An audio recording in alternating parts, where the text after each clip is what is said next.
This episode is brought to you by Amazon Prime. There's nothing sweeter than baking cookies during the holidays. With Prime, I get all my ingredients delivered right to my door, fast and free, no last-minute store trips needed. And of course, I blast my favorite holiday playlist on Amazon Music. It's the ultimate soundtrack for creating unforgettable memories. From streaming to shopping, it's on Prime. Visit Amazon.com/Prime to get more out of whatever you're into. My dad works in B2B marketing. He came by my school for career day and said he was a big ROAS man. Then he told everyone how much he loved calculating his return on ad spend. My friends still laugh at me to this day. Not everyone gets B2B, but with LinkedIn, you'll be able to reach people who do. Get a $100 credit on your next ad campaign. Go to linkedin.com/campaign to claim your credit. That's linkedin.com/campaign. Terms and conditions apply. LinkedIn, the place to be, to be. Esta es una producción de MMK Podcast. Hablar en plata es hablar sin rodeos y con la verdad. Y es así como queremos abordar los retos y las maravillosas oportunidades con las que nos encontramos conforme quitamos hojas al calendario. Acompaña a Adriana Valladares en Hablando en Plata para descubrir cómo cuidar mejor mente, cuerpo y espíritu para vivir a plenitud esta etapa de la vida. Hola, ¿qué tal? Soy Adriana Valladares y esto es Hablando en Plata, un espacio para compartir ideas, información, para vivir con plenitud nuestra madurez, para sacarle todo el partido posible a esta nueva longevidad. Hoy hablaremos de la generación conocida como Baby Boomers. Sus últimos miembros, nacidos en 1964, varía. Hay quienes dicen que termina en el 60, hay quienes dicen, pero la fecha más amplia, digamos, va hasta 1964. Y si tomamos este año, pues están a punto de entrar los últimos de la generación en la llamada tercera edad. Platicaremos de lo que le ha tocado vivir a esta generación, de lo que nos ha tocado vivir, porque soy parte de ella, lo que nos definió, y cómo estas vivencias han impactado la forma en que estamos transformando la manera en que se vive esta etapa de la vida. Y para ello nos acompaña Marta Aces, psicóloga clínica y psicoterapeuta especializada en intervención de crisis. Es socia fundadora del Centro de Especialización en Psicología Clínica y Hospitalaria. Además, se define como una amante de los libros, aficionada de los libros, de bailar, de mantenerse en forma y sobre todo de tratar con la gente. Bienvenida, Marta, qué gusto tenerte aquí. Muchísimas gracias, de verdad estoy muy contenta de poder participar en un tema que, sería importante darle todo el tiempo y la reflexión posible porque ha marcado muchísimas cosas toda esta generación. Pero vamos a empezar por el principio. ¿Quiénes son o somos los baby boomers? ¿Con qué nos comemos? Ya hablé un poquito de la fecha, pero ¿qué nos define? ¿Por qué se llama esa generación así? Tiene un antecedente, pues ahora sí que histórico, todo lo que fue aquello de resultado de conflictos bélicos, en donde se reorganiza la sociedad a nivel mundial, evidentemente, y pues entonces nuestros padres, nacidos por ahí en los 30s, 40s, son como muy estimulados a la procreación. Entonces fue el baby boomer, muchos bebés por donde quiera, porque había que reorganizar, porque se necesitaba que esta gente también tuviera estas familias y ese nuevo modelo de vida después de la guerra. Entonces, como reconstruir todo un aspecto social que se había visto muy lastimado porque no hubo espacio donde no fuera esto afectado. Entonces, sabemos que se perdieron muchas familias, muchos linajes de alguna manera, y por lo mismo era como una recuperación de la humanidad, vamos a llamarlo en esos términos, en esos países de aquellos años que, tenían contacto. Y por lo mismo, si este fenómeno se dispara, por llamarlo así, en Europa, no deja de impactar evidentemente Estados Unidos y por ende a Latinoamérica. Y estando nosotros al lado, pues entonces también fue toda esta nueva información de lo importante que era hacer familia, de que crecieran estas familias. Y hay que recordar que esa época, justo las postrimerías de la guerra, después de muchas carencias, miedo, incertidumbre, todo esto, entonces la gente no quería tener hijos porque no sabía lo que iba a pasar. Pero además venían de 2 décadas antes, de las últimas 2 décadas de la depresión, la recesión, etcétera. Entonces eran como décadas en las que el panorama se veía tan incierto que se detenían mucho para tomar decisiones como ese tipo de compromisos. Entonces, por un lado, lo que dices tú, este deseo de volver a vivir, digamos, en paz, pero con prosperidad o con normalidad. Creo que incluso hasta sería la aspiración, por un lado, y por el otro, pues las ganas de tener familia como parte de este deseo. Entonces, creo que es muy interesante. Estamos hablando de el primer año que se considera parte de esta generación es 1946, hoy tiene 77 años, entonces es antes de los 50, quiere decir que es una generación que le tocó vivir su juventud, su adolescencia y su juventud en los 50, 60, que fueron años muy turbulentos.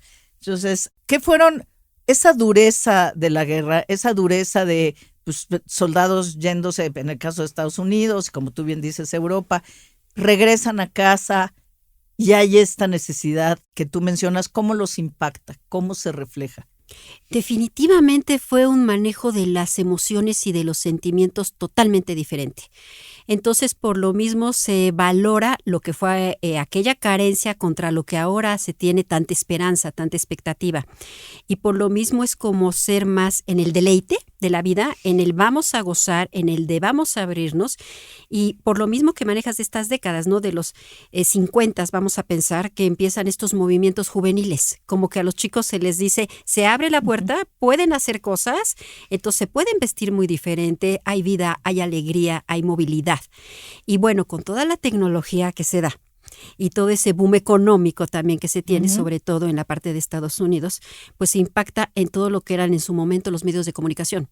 Y pensemos en aquellas películas de los años 50, donde curiosamente alguien me comentó, parecía que eran huérfanos. En esas películas se veía una parvada de adolescentes que se subían a estos carros terriblemente grandes, se acomodaban y andaban descapotados, y entonces todo era fiesta, todo era diversión, y como que los veranos duraban 6 meses, y todo era ir la malteada, la bailada, pero con una libertad que no se conocía por toda la presión anterior, porque no acababa de salir una generación de la Primera Guerra Mundial, apenas se empezaba a modificarse cuando llega la Segunda, entonces fueron como situaciones generacionales tristes, perdidas de alguna manera, con mucha pérdida de vidas.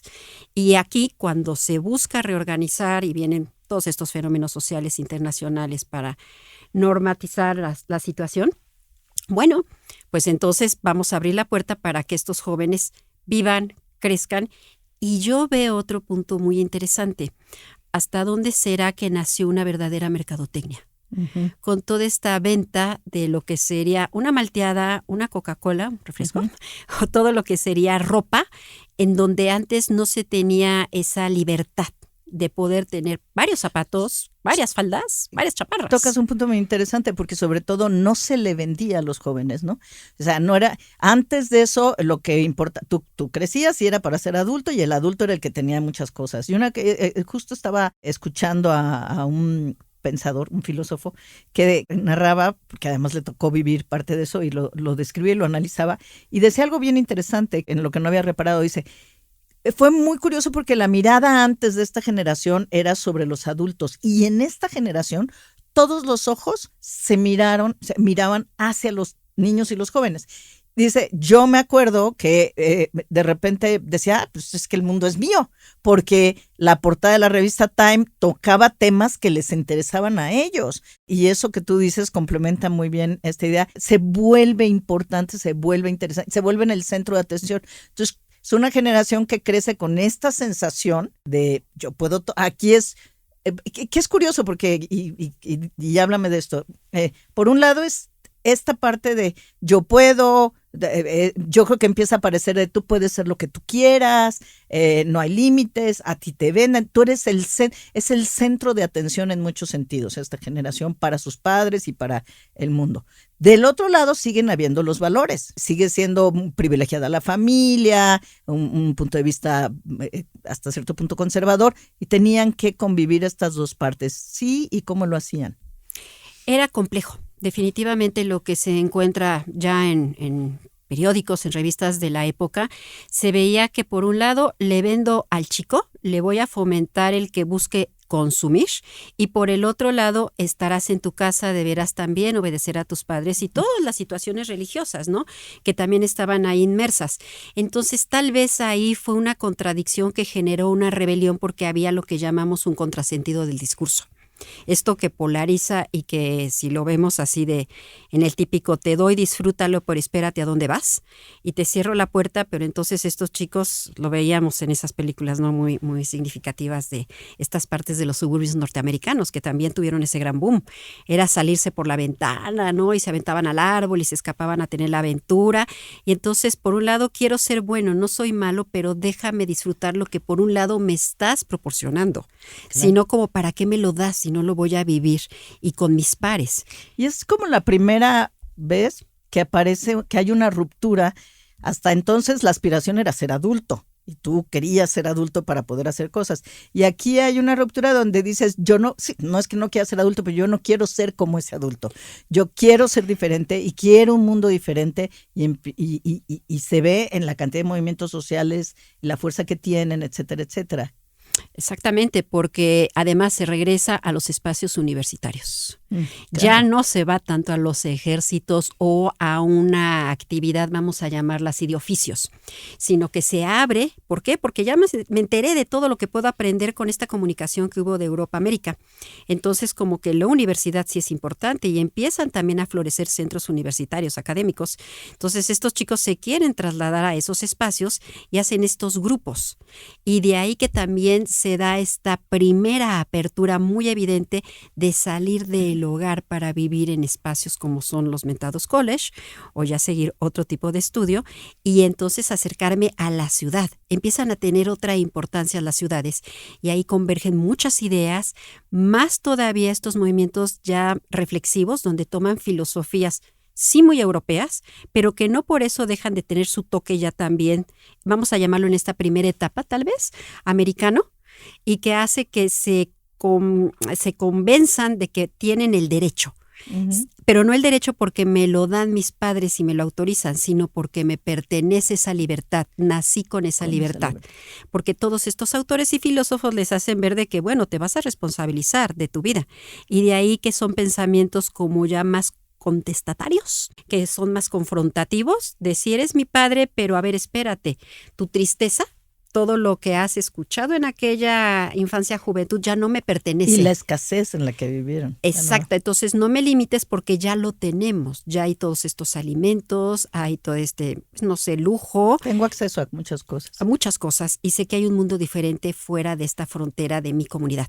Y fíjate que tú, por ejemplo, ahora que pones el ejemplo de las universidades y que se van a vivir a las universidades, eso en Estados Unidos, eso no pasaba y sigue, creo, sin pasar tanto en México. Sin embargo, sí se vivía algo similar, porque ahorita recuerdo cómo hubo una época que incluso todas las películas eran de universitarios, o sea, en los 50s y 60s, bueno, no todas, estoy exagerando, pero muchas películas, sobre todo las que trataban temas urbanos, tenían que ver con la rivalidad Poli-UNAM, tenían que ver con todas estas cosas que también, o sea, así como decías, de Europa pasan muchas ideas a Estados Unidos, también de Estados Unidos bajan a México, adaptadas a nuestra idiosincrasia y a nuestra realidad. Sí. ¿Correcto? Sí, de alguna manera tropicalizamos esas situaciones y buscábamos imitar tal vez el modelo, pero curiosamente yo veo que sí se generó uno propio, sobre todo en estos movimientos de los primeros grupos de rock and roll, donde se hacían esas primeras tocadas, ¿no? Y que entonces se iba a la casa y montaban una batería, 2 guitarras, una chica que cantaba, un pandero, a veces una armónica, ¿no? Y no era el sistema norteamericano, sino que le dimos nuestro toque. Nuestro toque también por los alimentos, también por el tipo de arreglo, no era tan americanizado, porque no deja de ser, a final de cuentas, un impacto latinoamericano muy grande. Somos muchísimos y entonces se manejaban también muchas versiones. Claro. Y una visión y una interpretación diferente de lo europeo. Marta, ¿es posible argumentar que esta generación es quizás una de las que haya tenido que adaptarse a mayores cambios de forma acelerada? Ya que en muy corto lapso de tiempo fue testigo de cambios muy relevantes en la humanidad, desde divisiones entre políticas como capitalismo versus socialismo, que ahí es donde toma su auge, crisis económicas en algunos lugares, devaluaciones, inflaciones, etcétera, a pesar de que había cierta estabilidad, es cuando crece la clase media en general en el mundo. Como tú bien decías, mayor acceso a la educación superior, es un cambio muy relevante, más participación de la mujer en el ámbito laboral. La guerra hizo que las mujeres llegaran a trabajar y luego pues muchas no quisieron o eligieron no regresar, no salir, no dejar sus trabajos. Lo que decíamos de la lucha de los derechos civiles, sexualidad más abierta, mayor acceso a las drogas. Cuéntanos un poquito cómo es estas cosas que le toca vivir a esta generación y que la van a impactar en su forma de verse a sí mismos y al mundo. Yo te diría que el arranque fue lo que nos dejó esa guerra, que fue en las ciencias, en la medicina, en estos nuevos manejos hasta quirúrgicos, que antes se perdían estas personas en la guerra, ¿no? Pero por allá había una señora, Madame Curie, ¿no?, que hizo las primeras ambulancias que cargaban ya con los rayos X. Entonces la gente ya no moría tanto en el campo, regresaba, se rehabilitaba, traía historias, contaba, y entonces se buscaba la esperanza de que no se fuera a repetir. Y por el otro lado nace todo lo que son medicamentos, en esta búsqueda de rescatar vidas, que le dan al ser humano una proyección de más años, cosa que los abuelos o los padres anteriormente no lo vivían. Entonces ahora, como se busca esa vida, libertad, vamos a salir adelante, hay un cambio hasta en los hábitos. Se sabe que en el ejército, con los entrenamientos, si es que se podían decir entrenamientos que llevaban para poder ir al frente, ir a trinchera, se percatan de que esta actividad física trae otros beneficios, no nada más el armar un ejército, que era un ejército que aguantaría unas temperaturas terribles en cualquiera de los extremos y que iba a comer pues estas primeras latas de conservas que existían en sus momentos, pero que le iban a pasar muy mal. Entonces tenía que ir la gente fuerte, la gente tenía que ir sana. Los entrenan y después creo que hay que seguirnos entrenando. Uh-huh. Y nacen todos estos conceptos de que también en las escuelas, al regresar de la guerra, se le diera a la gente joven estas primeras opciones de ejercitarse, de hacer equipo, como lo hacían también los soldados.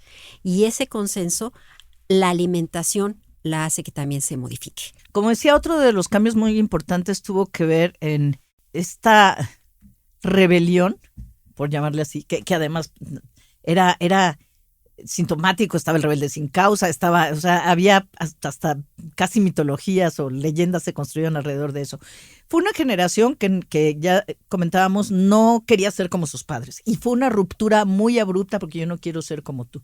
Pero eso se tradujo en un montón de cosas, música, en muchas expresiones de quiero ser diferente, y era una ruptura. Pero también en salir en organizarse y salir a las calles a decir no estoy de acuerdo y manifestarte. Fue una ruptura importante. Platícanos un poco de cómo cómo pasa eso y cómo vive esa yo no quiero ser así, yo quiero ser de manera diferente y quiero vivir de manera diferente. Estos movimientos ideológicos que se empiezan a permear, en donde la identidad se empieza a definir y se entiende lo que es por primera vez un joven a diferencia de un adulto. Porque en esos años, si recordaremos, se hacían hasta los rituales de ya eres señorita, ¿no? Ya eres un joven. Entonces los disfrazaban de señorcitos, de señoras en chiquito, y vámonos a buscar el matrimonio, y no había el espacio de poder ejercer una libertad. De una tutela familiar pasaba una tutela del matrimonio, y si no, también podría ser a la religión. No había muchas opciones. Entonces, se empiezan a informar, se empieza a conectar el mundo, porque recordemos que también, ¿no?, todas las situaciones de transmisión, de comunicaciones empiezan a ser más sofisticadas, empiezan a nutrir el pensamiento de los jóvenes en todo el mundo. Básicamente en los movimientos que se dieron en el centro de Europa, en donde hay esta rebelión a los gobiernos por todo lo que había dejado de secuelas la guerra, y acomodarse ante la vida, ante no quiero ser como ustedes fueron, vamos a ser diferentes, pero sí generando una identidad contestataria. Y como van estos espacios educativos, intercambian ideas y entonces se organizan y se unen y establecen a qué vamos a revelar, a qué vamos a pedir, a qué estafeta vamos a ir cargando, y que nos escuchen, y están las calles. Entonces, si esas calles habían sido de militares que invadían o que liberaban, y funcionaba y la gente se enteraba porque eran esos balcones donde se festejaba el que ya habían liberado una ciudad, o al contrario, cerremos las puertas porque ya vienen estos a invadir, vamos a utilizar ese nuevo espacio que son las calles. Fue una idea genial. De ahí es donde vamos a tener esa visibilidad. Se organizan, salen, ya desde estos atuendos diferentes, esta idea de vivir con otro tipo de calidad, con esta libertad, y se empieza a generar en donde quiera esta como sana contaminación, yo diría, porque yo estoy muy en pro de ello. Probablemente fue el verdadero nacimiento de los derechos humanos entendiéndolos como tales. Y el fortalecimiento de los derechos civiles y sociales. Totalmente, ¿no? Y esto se vio muy claramente en Estados Unidos, ¿no? Con esto de las agresiones a la población negra y cómo también los blancos se empiezan a unir y a defenderlos. Ya no nada más es el movimiento de los negros. Y esto hace también un contacto interracial. Y cuando esto se da, el respeto también se establece. Y aunado a esto, esos avances de la medicina, del manejo de lo que puede ser el control de mi cuerpo. Ahora estoy sano, ahora sé que puedo comer esto y es más sano, y hago ejercicio. Y, oh sorpresa, en los 50 aparece la píldora anticonceptiva, la famosísima píldora, que obviamente en nuestro país estaba totalmente vetado el tema, ni manera, pese que aquí se originó. La píldora anticonceptiva nace en México, los laboratorios se la llevan allí y se comercializa en Estados Unidos. Igual que, por cierto, la televisión, ¿verdad? Que es Varela aquí. Que también surge en esa época que nos toca. La primera tele todavía se juntaban. En mi casa no hubo cuando yo era niña, ¿no? Pero es cierto, es muy interesante lo que dices porque además se van fortaleciendo estas cosas y estaban sucediendo cosas en el mundo, movimientos estudiantiles. Bueno, no olvidemos que es la generación que le tocan los movimientos estudiantiles en muchos países en el 68. Sí, es 67, 68 llega directamente a México y es una respuesta ante la posición política que vivíamos. Hoy no entraremos más en eso porque no es el objetivo definitivamente, pero estos jóvenes que estaban en sus 18 años, 17, 20, porque además eran terriblemente jóvenes, no eran gente de veintitantos, no, eran muy menores de edad de hecho, ¿no? Se unen y salen a las calles a decir que no están de acuerdo con lo que está pasando y entonces ahí es donde se empieza a vivir esa libertad de expresión, que ha salido carísima y que yo diría ya ha valido la pena. Claro. Porque hizo toma de conciencia también de algunos padres, de voltear a ver y bueno, ¿por qué se puso así? ¿Y por qué está en este enojo? Y empieza a generarse literatura y empieza a salir cine y más lo que nos llegaba del extranjero, entonces se absorbe toda esta información. Y sigue así hasta la fecha. Muchos padres ahora es más común que escuchen a los hijos y se interesen a través de los hijos, que digan, ¿qué está pasando? Y entiendan cosas que están cambiando también muy aceleradamente hoy. Y en este contexto también está esta parte de una visión diferente de la sexualidad. Nosotros de repente nos espantamos por lo que vemos hoy, pero la verdad es que también hubo un resquebrajamiento de lo que se pensaba antes de la sexualidad. Yo me acuerdo que era de llamar la atención y había gente, obviamente todo lo que estamos diciendo no es que fuera, las transformaciones de las generaciones no son parejas y uniformes y homogéneas, ¿no? Hay de todo.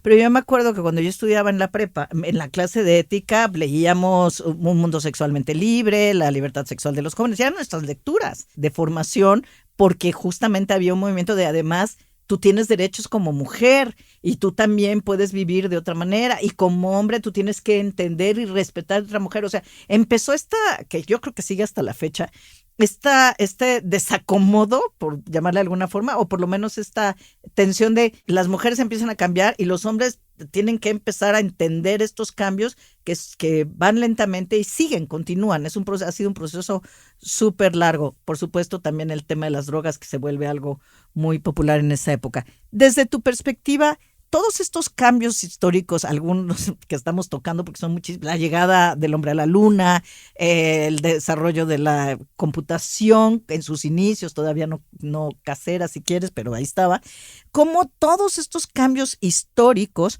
pueden haber influido en la perspectiva sobre la vejez que tenemos los baby boomers. ¿Cómo pudo haber influido en esa perspectiva? Muchísimo, porque nos hizo pensar en más años, en perspectiva, en voltear y decir, me cuido, estoy sano y controlo cuántos niños y puedo estudiar, entonces puedo disfrutar la vida. Porque y empieza a ser ese círculo virtuoso, ¿no? Y llego a los 40 y me siento sano y me siento bien y resulta que empezamos hasta a emparejar ciertas actividades. No me veo mal si voy a hacer ejercicio a donde hay gente más joven que yo. Y estos tienden a ser más tolerantes también con mi imagen. Ya no nos segmentamos tanto de que los grandes se ponían a platicar en esa sala y se iban los chamacos allá atrás, ¿no? Porque esto no es tema de niños, llévenselos a jugar. Entonces había ahí una brecha, un abismo terrible de información del mundo. Y no, ahora resulta que podemos tener acceso a los mismos medios y poder debatir los puntos de vista. Entonces, esto no nos deja como fuera de la jugada. Podemos pasar experiencia, pero seguir ejerciendo opinión, actividad, aportando todavía mucho en lo laboral, muchísimo, porque también este concepto de a los 50 me veo grande, pues resulta que a los 60 estamos pensando si me pongo a estudiar algo porque puede ser online y entonces pues no tengo problema, ¿no? Y que hay espacios donde están diseñados para que yo pueda tener todas las comodidades si mi organismo empieza a tener por ahí algunas fallitas. Y la comunicación nos da ese sentimiento de que estamos protegidos, entonces lo podemos hacer. Claro. Me puedo mover y entonces puedo avisar, lo puedo hacer. Claro. Entonces, como la vida se ha prolongado más de una década de lo que estaban viviendo nuestros abuelos, ahí yo creo que fue el gran cambio. Tengo tiempo, tengo salud, ¿cómo lo voy a disfrutar? Nos estamos dando permiso de vivirlo, de disfrutarlo, sin ninguna culpa de una sobrecrianza. Que esa es otra gran ventaja que yo veo, a la hora de que las familias se empiezan también a modificar y no se tienen más que promedio 2, 3 y ahorita ya estamos viendo que es 1 con suerte. Entonces todo eso hace que nos dé movilidad. No vamos a ser los abuelos de una cantidad bárbara de chiquillos. Ujú. Que puede ser encantador, yo no digo que esté mal, no es una crítica en ningún momento, pero cuando digo, a lo mejor voy a ser abuelo de entrada más grande. Y si lo soy de 1 y de 2, ¿qué voy a hacer con mi tiempo?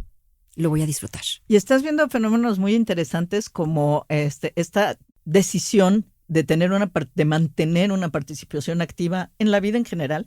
Y lo ves hasta en el mundo del entretenimiento. A mí me llama mucho la atención que ahora protagónicos, no de reparto, no de segundo, ves a Schwarzenegger a los 80 haciendo cosas, o ves sí. La portada de una revista de trajes de baño, la edición de trajes de baño, que pone a Martha Stewart de 81 años, o ves la otra parte que es la de la integración, que es muy interesante en algunas series donde ponen millennials con boomers y las dinámicas que se dan, pero que tienen un rol protagónico y ves una Jane Fonda, o sea, que siguen que ahora tienen roles protagónicos a los que no aspiraban. No es la generalidad, pero antes no, ni remotamente se veía. Tú ya no existías, deja como actor o actriz, que de por sí ya sabemos que no son las carreras muy, muy longevas, pero nosotros, o sea, decíamos, no, pues yo a las 60 ya estoy tejiendo y viendo Netflix para ser modernos,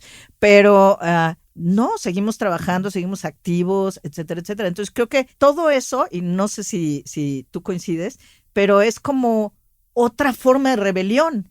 No, yo no soy esa persona como la han descrito, que llegado a este momento de la vida me tengo que retirar, pero lo digo no del sentido laboral, sino retirar en el sentido más amplio de la palabra, de la vida, del amor, de la sexualidad, de la libertad, del trabajo, etcétera, etcétera, etcétera. Y es otra forma, igual que se rompe en la juventud con la idea de lo que debía ser adulto, creo que ahora podría estar pasando eso.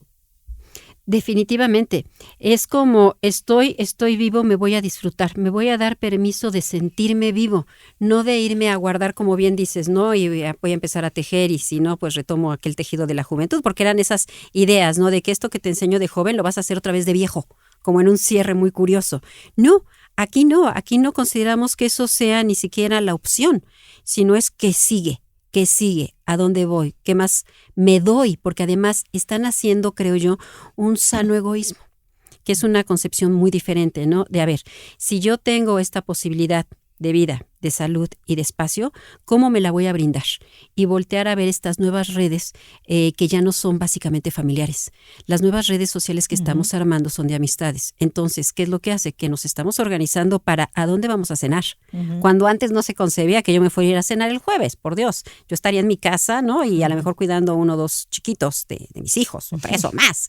Y no, ya estoy viendo con qué amiga me voy a ir y me voy a ir fresca, me voy a ir jovial y me va a pasar muy bien, me cuidaré de lo que me tenga que cuidar, pero también estoy planeando con ella el viaje, pero también vamos a ver si nos metemos ese curso online y qué más de ejercicio estás haciendo y qué vitaminas, pero yo vi una cosa muy interesante, no negando la vejez.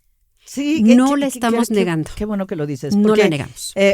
Ojalá, habrá quien sí, pero creo que como generación en general no, porque la estamos reinventando. Entonces decimos, en estos términos me gusta. Y eso que dices es muy interesante, porque además se vale si quieres quedarte en casa y quedarte con tus nietos. O sea, no es que esté mal ni mucho menos. Es el simple hecho de tener las opciones y que hagas exactamente lo que quieres hacer, como hombre o como mujer, ¿no? En la negociación con las personas que son importantes para ti en términos de que los impactan nuestras decisiones, pero más allá de eso, hasta ahí. Y es curioso porque es cierto, yo incluso, dos cosas que me vienen ahorita a la mente. Una amiga que se retiró de la vida laboral, sigue dando mentorías, sigue haciendo cosas, etcétera, con el nieto, y dijo, no, yo hablé con mi hija. Dije, conmigo cuentas 2 días a la semana, de tal hora a tal hora, organízate. El resto yo tengo muchas cosas que hacer. Me encanta porque ¿Sí? no vive las dos cosas. Y el otro, cada vez veo más casos o escucho más casos que incluso empiezan a organizarse para decir, oye, vivamos cerca, hagamos planes para comprar en una misma comunidad, para acompañarse en la vejez, porque además menos hijos y además se van más, ha cambiado incluso esa dinámica. Ya no, yo creo que nosotros, no sé, díganme sus diferentes puntos de vista, pero yo creo que nosotros no estamos esperando que bueno, yo no tengo hijos, así que ni siquiera es opción, pero que no estamos esperando que los hijos, yo lo veo con mis amigas, que nos cuiden, y con mis amigos también, ni que nos cuiden, ni que se hagan cargo de nosotros, ni que nos resuelvan la vida. Entonces, claramente también va a estar habiendo esa transición en cómo es la relación. Entonces, volteamos, como tú bien decías, a los amigos muchas veces, a veces con familia, pero mucho con amigos, para estas comunidades que pueden tomar muchas formas. Y está bien. Bueno, yo pienso que está padrísimo. Está haciendo eso bien interesante. Tú lo mencionas muy claramente, como esas nuevas comunidades donde elegimos, pero no estamos esperanzados a que nos adopten los hijos en la vejez, así como ¿por qué voy a tenerme que meter? O ustedes se vengan acá, no, espérenme tantito. Es mi libertad y es mi espacio. Yo sé qué hago aquí adentro. Nos respetamos y nos queremos y cómo nos abrazamos, pero con los límites. Entonces, esos asilos que antes eran la cosa más trágica, lo hemos convertido en, oigan, ¿y si compramos un terreno y empezamos a hacer unos bungalitos para que cuando estemos más viejos y esté cerca del hospital y vamos a ver en qué parte de la ciudad que el clima no sea tan terrible? No. En el Ajusco no, porque nos va a dar el artritis y no, qué horror con la neumonía a esa edad. Y que el hospital tal. Entonces estamos planeándolo desde una visión que sería inconcebible en otro siglo. Inconcebible. De elegir con quién quiero quedarme en mi vejez, no como voy a regresar a los brazos de mis hijos en un proceso insano, involutivo, sino que no, yo voy a seguir. Si vienen, qué padre, y si no, no pasa nada porque tengo cosas que hacer. Y fíjate que incluso de estos planes de vamos a crear una comunidad y no sé qué, pues a lo mejor se quedan en planes y incluso si no se concretan, sí te dice mucho de la forma de pensar y de la forma de ver el mundo. Algunos lo harán, algunos no, etcétera, pero te habla mucho de esa forma de pensar. A mí me tocó, probablemente a ti también, que en muchos proyectos y trabajos en los que estuve, era la única mujer o la primera mujer haciendo ese trabajo. Entonces hice cosas, decidí cosas con mayor libertad, o sea, pude tomar eso. Decidí no tener hijos. Sí, en muchas de las decisiones que tomé pagué un precio. En ese entonces era rarísimo. Lo que de pronto pensaban de mí, decían, qué rara. Ahora es lo más normal y me encanta. O sea, porque sí, a lo mejor es no sé si vanidoso decirlo, pero creo que esta generación, hombres y mujeres, sentaron las bases para muchas de las cosas que están logrando las nuevas generaciones. Abrieron el primer espacio. Probablemente no llegamos tan lejos como quisieran y probablemente tengan muchas cosas que reclamarnos, pero sí se sentó un cambio, cuando dicen el tipping point, un cambio de tendencia más radical que replantea las cosas. Tengo la sensación, yo contaba esto de que era la primera o la única mujer, porque sentía muy padre saber que estabas abriendo brecha, y yo estoy segura que a ti te pasó. Y ¿sabes qué? Siento lo mismo ahora. Siento lo mismo, que estamos abriendo brecha en la definición de lo que significa ser, y las palabras sí, qué generación, cuánto, porque ahora resulta que son como 40, 50 años que dura esta etapa, cuando todas las anteriores se dividen, como lo describe Paloma de la Torre, en 50,000 subetapas. Estamos viviendo el nacimiento de una nueva etapa de desarrollo porque se extiende la esperanza de vida y estamos siendo parte de ese proceso y abriendo esa brecha. Entonces, yo creo que es un momento muy padre y muy de vivirlo, disfrutarlo, gozarlo, para abrazarlo, ¿no? Yo te diría que vivo profundamente orgullosa de ser punta de lanza, en muchos sentidos, en las relaciones familiares, en las relaciones de pareja, en las relaciones laborales, en el manejo de mi dinero, en la toma de decisiones y darme el lujo de equivocarme mucho. Porque entonces quiere decir que estamos haciendo cosas. Porque tenemos muchas historias, más historias que otras generaciones, ¿no? Porque hemos tenido más errores, más aventuras, más aprendizajes. Entonces, en este sentido, es como decirles, nosotros rompimos ese molde. Yo sí me atrevo a decir que fuimos totalmente confrontativos y es decir, no me parece. Y hay facturas. Claro que hemos pagado facturas y facturas muy altas. Pero cuando uno empieza a ver el resultado, no se arrepiente. Claro que lo volvería a hacer. 100%. El que dijera, ¿y te vas a arriesgar a ir a trabajar a ese lugar? Sí lo vuelvo a hacer. Pero acuérdate que te fue mal. Pues sí, pero valió la pena el resultado. Y aprender a manejar esa economía y decir si estudio esto, no estudio aquello, que se vuelve uno así como el raro ante los ojos de esa generación anterior a uno, ¿no? Y todavía no faltará por ahí un contemporáneo despistado que diga, es que cómo se... Y muchos que lo sigan a uno criticando de cómo se te ocurre hacer eso. Y somos de la edad. Pues sí, ¿por qué no? Sí, no está bien visto, pero no quiero que sea bien visto, quiero vivirlo, quiero disfrutarlo.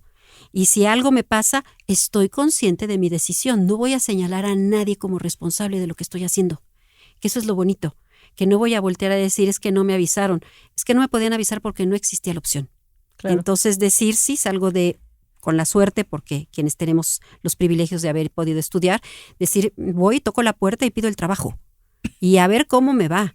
Y voy a tener horarios. Y entonces si uno decide tener parejas, si decide o no tener hijos y cómo se divide, sí. Pero el cierre que se empieza a ver ya entrados a los 60 está siendo buenísimo. Pues la invitación con esto que termina diciendo es que esa valentía la usemos, la aprovechemos hoy en esta etapa de la vida para tomar las decisiones que querramos, las que sean. No importa, no hay un camino correcto. Eso, si algo hemos aprendido es eso. No hay un camino correcto, pero la única forma de descubrir cuál es el nuestro es continuar con esas acciones de tomar al toro por los cuernos y sacar el mejor partido posible, el mejor provecho posible de todas las situaciones. Marta, qué placer, qué gusto tenerte aquí, de verdad, un gozo charlar contigo. ¿Dónde puede la gente contactarte o contactar a la clínica que tú has fundado? Muchas gracias. Mira, somos así como muy prácticos, para eso está también esa tecnología que hemos aprendido a manejar y están los WhatsApps, ¿no? Entonces, mandar un mensaje al WhatsApp que es el 55 54 52 15 85 y damos respuesta inmediata porque, bueno, el servicio disfrutamos muchísimo las que colaboramos ahí, es un equipo maravilloso, encantador, con muchas experiencias, muchas cosas que contar. Entonces vemos pues sistémicamente la vida, ¿no? Entonces todo es importante, todo tiene peso y todo se arregla, siempre, siempre.